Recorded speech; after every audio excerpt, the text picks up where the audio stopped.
Hey y'all, I am so excited to be here with you tonight. I am Abby Smith at Love Fashionably. You may have been following me on Instagram for a while, or you may have seen me on Facebook and wondered, don't know what that is, but I do know who you are. A little bit about Love Fashionably. It came up several years ago, and the name kind of stems from how I think that love should be fashionable and you can love fashion. And that is me to the core. My big favorite things are faith, football, and fashion. And I feel like we'll probably talk about a lot of those here.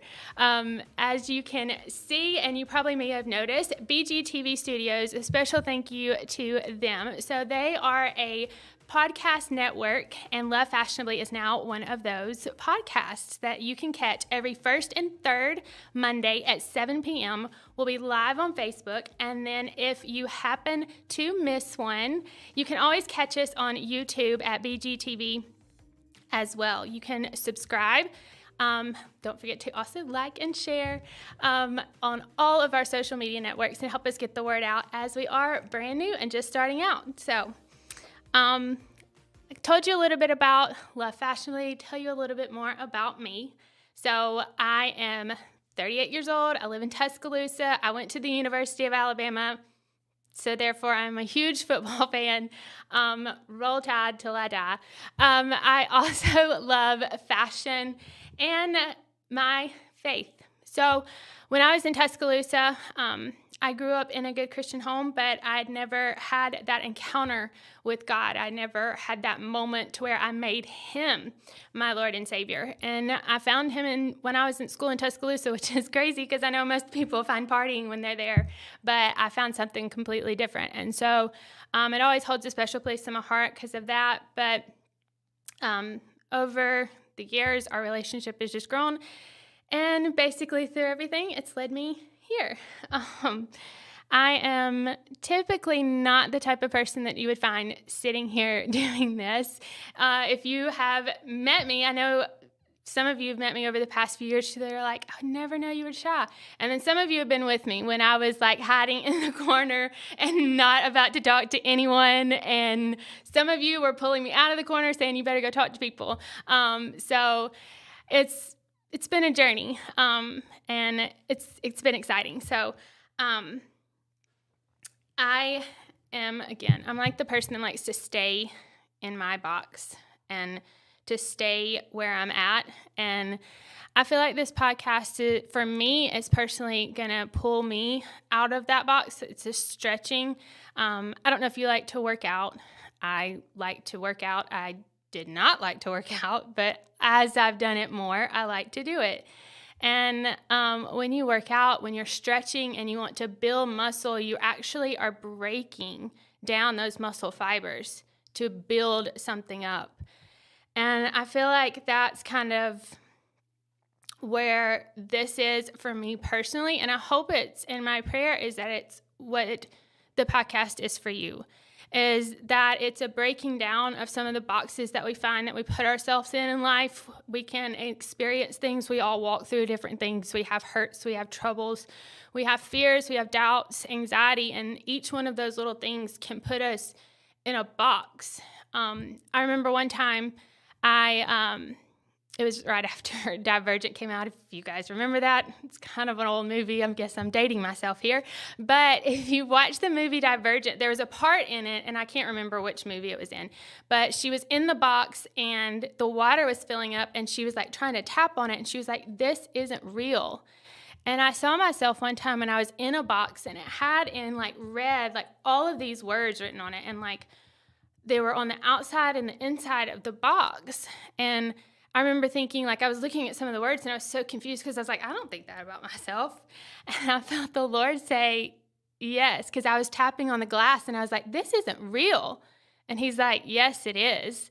And He was just showing me some of the realization and the words that were like on the inside of what I thought about myself, and on the outside is what He thought about me. And I think that's true for all of us, that we find ourselves in life in different boxes, and we box ourselves into situations or we may just feel boxed in because life is hard. I mean, it's hard these days. There's a lot going on in our world, and it's easy to feel trapped. And I'm hoping that we can all walk this out together and kind of break those boxes that have been trying to trap us in. Like I said, my faith has grown a lot through the years, and I know a lot of people, they'll be like, what's your favorite Bible verse? And like somebody can like spit it out like it's no big deal. It's a big deal for me. That's really hard. I've tried to memorize, and I try, and it's still just really hard. But for me, I personally don't have a lot. I have a lot of favorite verses, but I have favorite people in the Bible.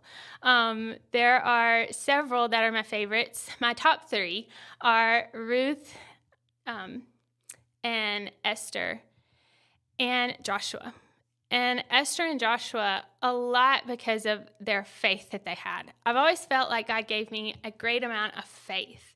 And I've never really understood why, but I just knew I could believe, and I could believe things for myself. I could believe things for others, and just belief that God was going to do things. And as I was reading and studying the Bible, I was able to see Esther and Joshua were like that too, how they had these great faith moments with God. And Esther in particular, she's my girl. We will definitely dive deeper in with her a lot later on because there's so much to her story. And it's funny because that book of the Bible, because actually the word God is never mentioned in all the chapters in Esther. And you never see Esther pray to God, but she does amazing things for God. And it's not to say that you shouldn't do those things, but it's just that faith is action. Faith without works is dead. And Esther proves through her action how much she had a faith to believe in God and what he would do for her.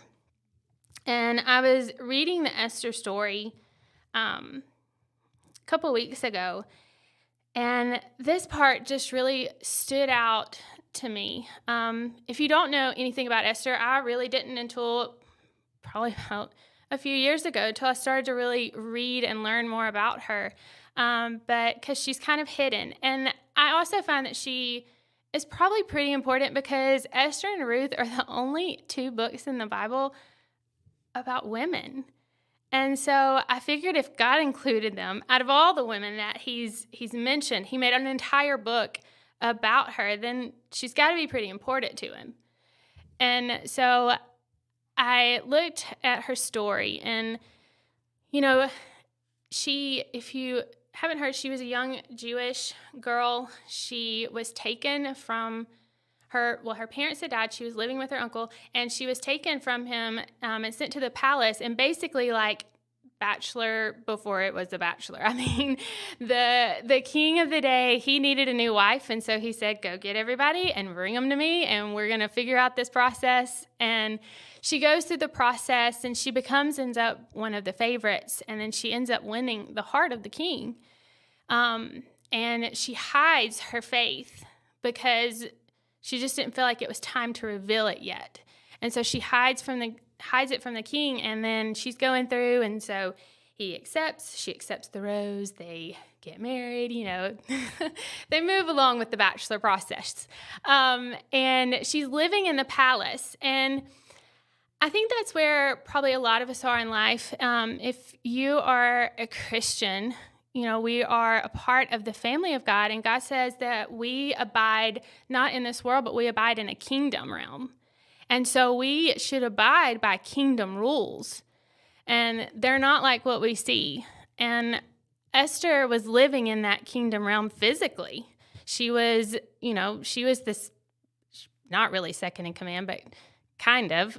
She was his, and she had power and authority, but she didn't really fully understand it. And so I think it's not stated, but it's almost like it's implied, like she just got comfortable. And I think we've all been that. I know I have, even recently, just in my faith and my walk, just been comfortable where I'm at just because you're going through life, you're going through the emotions, you're going through life is busy, there's lots of things going on. And so you just grow accustomed to where you're at. And there's a part in Esther chapter 5, verses 13 through 17. And it says, so I mentioned that Esther had went and lived with her uncle Mordecai. Well, again, there's a lot that happens, and I would love to tell you, but we'll save that for another time. But at this time, there's been a decree that all the Jews are about to be killed, and her uncle has come to her. And he says, he's sent this reply to Esther, "Don't think for a moment that because you're in the palace, you will escape when all other Jews are killed. If you keep quiet at a time like this, deliverance and relief for the Jews will arise from some other place. But you and your relatives will die. Who knows if perhaps you were made queen for just such a time as this?" Then Esther sent this reply to Mordecai, "Go and gather together all the Jews of Susa and fast for me. Do not eat or drink for 3 days, night or day. My maids and I will do the same. And then, though it is against the law, I will go in to see the king. If I must die, I must die." So Mordecai went away and did everything as Esther had ordered him. Mordecai came to her to remind her of who she was and her purpose. He was like, just because you think that you're sitting there in your comfort, don't think that what is coming will pass you by just because you're in a place of comfort. And he was reminding her of her purpose. She had a purpose. God had placed her in the palace for a purpose for that moment. You've probably heard that verse. You may have heard that quote, "For such a time as this. You were made for such a time as this." And she was. She was made to help set the Jews free, because without her in the palace, there would be no one to go approach the king. And she was risking her life because the protocol of the day, she could not just go and see the king whenever she felt like it. He had to summon her. If she was not summoned, then she could be killed the minute she hit the door. But she had won favor. And it's such a beautiful picture of us with God. That's why I love Esther. It's because Esther represents us. And the king of the day, that's Jesus and his love and his compassion for us. Yes, we should be, cut off from everything, from just all of the way that we live our comforts. But he doesn't do that. He opens the door every time, and he offers such grace and mercy. And he wants to help us. But I love that challenge. I had never seen that before, where Mordecai really challenged Esther. Because again, it shows that she had gotten comfortable in the life that she was living, and she forgot how hard it was for the Jews who were not, because she wasn't around them. I mean, she was pulled out of the community, and she was placed in a different culture, a whole different way of living. And he came back, and he was like, it's hard out here, and we need you, and God needs you, and you have a plan, and there's a purpose, and don't you see, like, you still have stuff to do.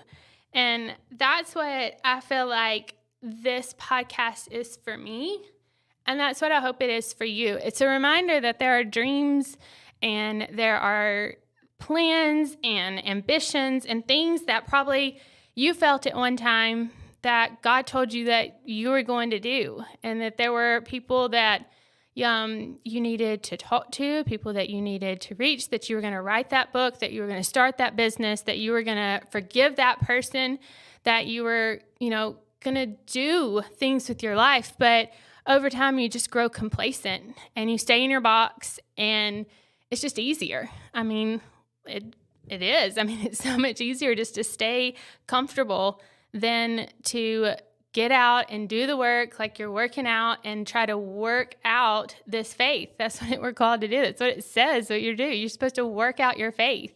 And that's hard, because if you've ever started working out when you haven't been doing it in a while, it's not easy. It's really hard, and it's not fun. And it's not fun the first time, and it's not fun the second time, and usually not the third week or the fourth week, but maybe about 6 weeks when you're in, because you've established a routine.